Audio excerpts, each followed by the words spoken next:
Hey, Brian. Hello, Hey, what's up, brother? how are you? I'm good, man. I'm real good. How are you? I'm doing good. I'm Awesome.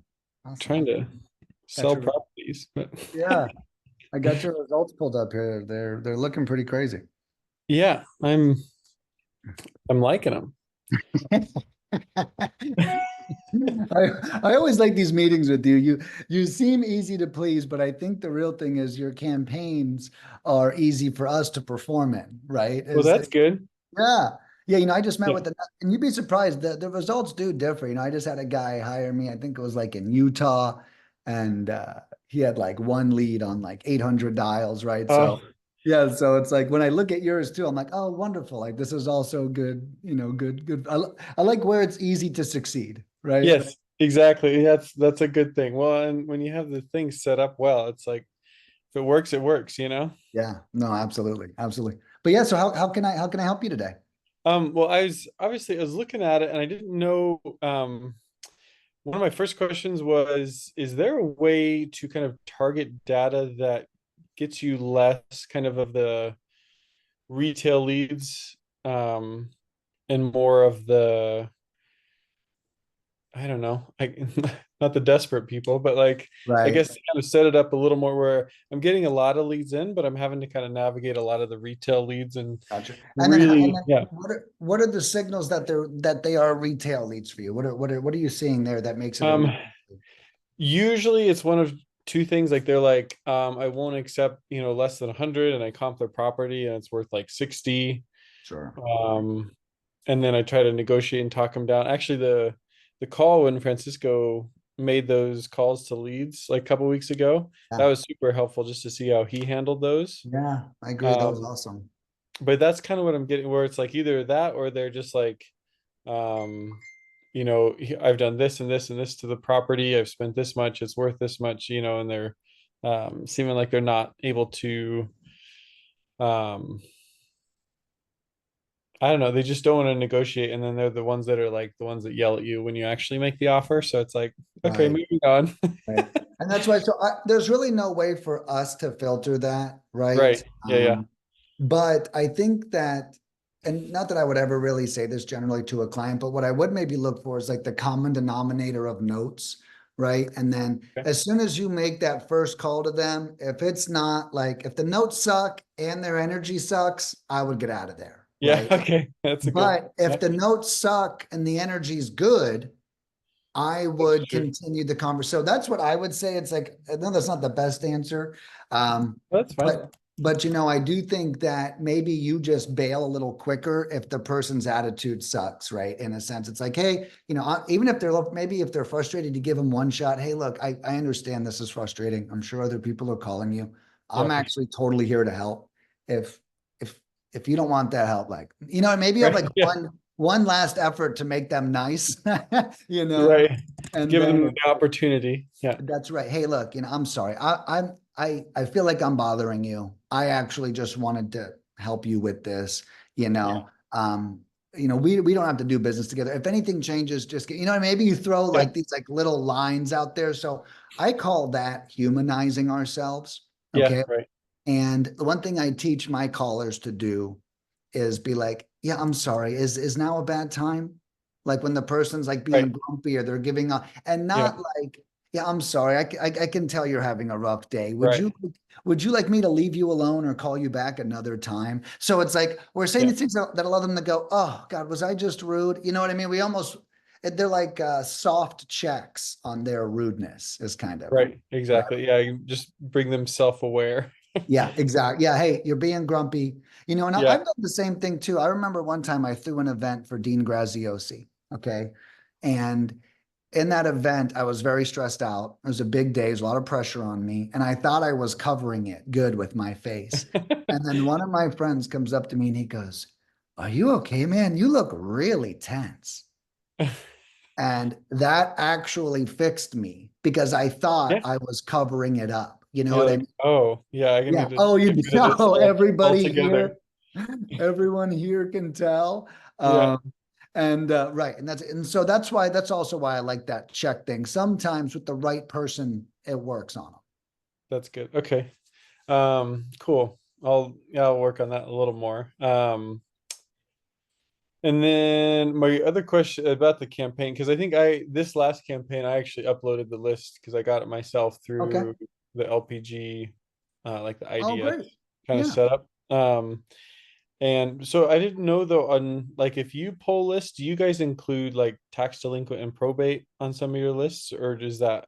The way we pull is just so you know, I pull everything. So if you Okay. give me the the county and the acreages, so and I say that like no matter what list it's on, we're going to get it, if that makes sense. So Yeah. with land, it works so well that we've learned we don't really have to hyper target. So instead, we grab everything. So we'll be whether Yeah. they're regular owners, tax delinquent, or probate, will be on there. It'll be on there. Okay, Yeah. cool. What was my other question?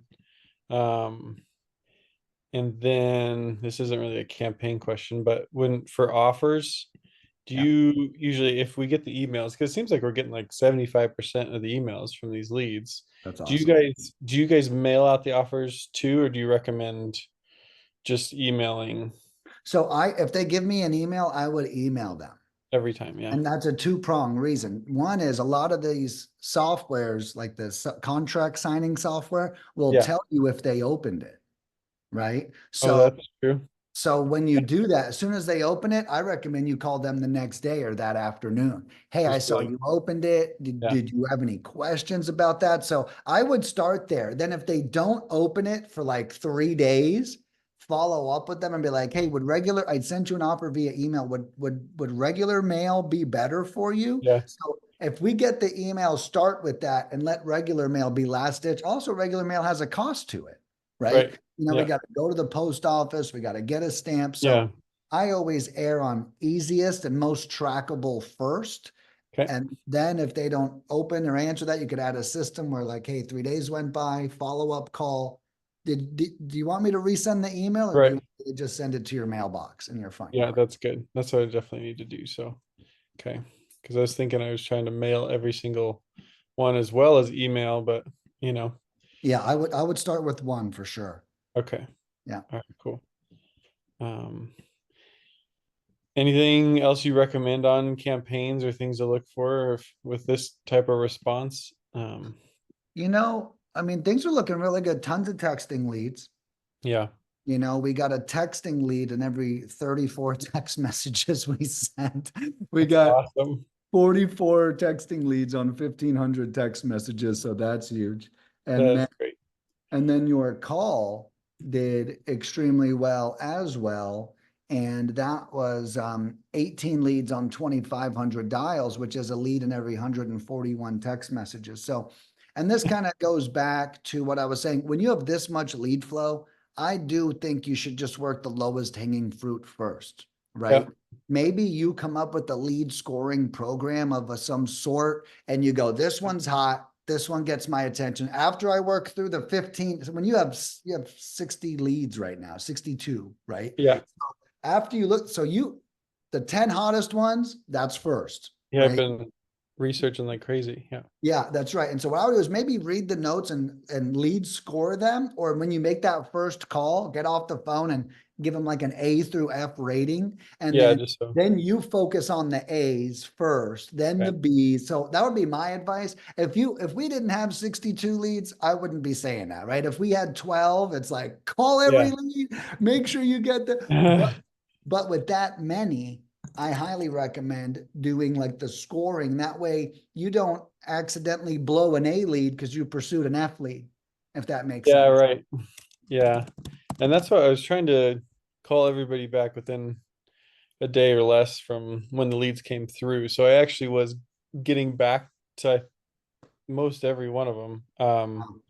And then it's just been like finding time to try to research Right. enough to like comp everything. And I don't know if you've noticed this, but the market seems like the comps are just all over the board nowadays. But I don't know if that's normal or So not. But it's yeah, one, so a recent thing I heard that I really like that might save you some headache. You may have heard this on one of the group coaching calls, yeah, but if you can find the tax assessed value, offering like 30 to 50% of that, and maybe just like saving yourself just to That's start, true.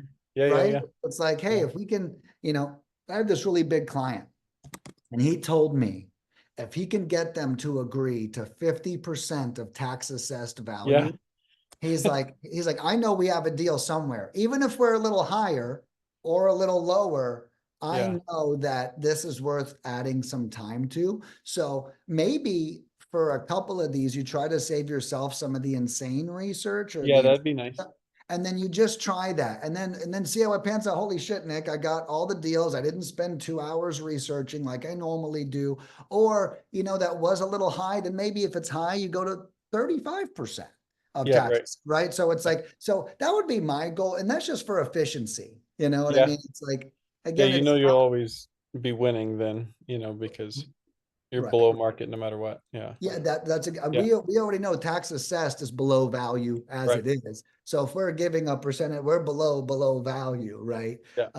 In a sense. So that's why I think that's a good strategy to save, uh, to save some time, at least in the beginning, and then find the pattern of what works and then adjust based off that. Because that's the biggest complaint I get is, comping all these damn properties, right? Yeah.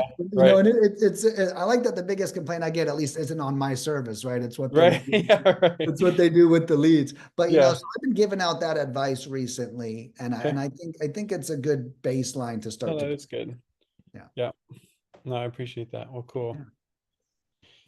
Awesome. And I just signed up for the Denver thing with Jack Bosch there, so I'll be Oh, hopefully cool. getting some more tips and tricks there. Yeah. We'll see. Is he having an event? He's doing one, yeah, beginning of September, in Denver. Yeah. Okay. So Very cool, man. That's should all. be That's fun. coming up. It's coming up soon too. Yeah, it's coming up quick. So, well, thank you. I'm gonna kind of weed through all these, and which is a good problem to have. So Yeah.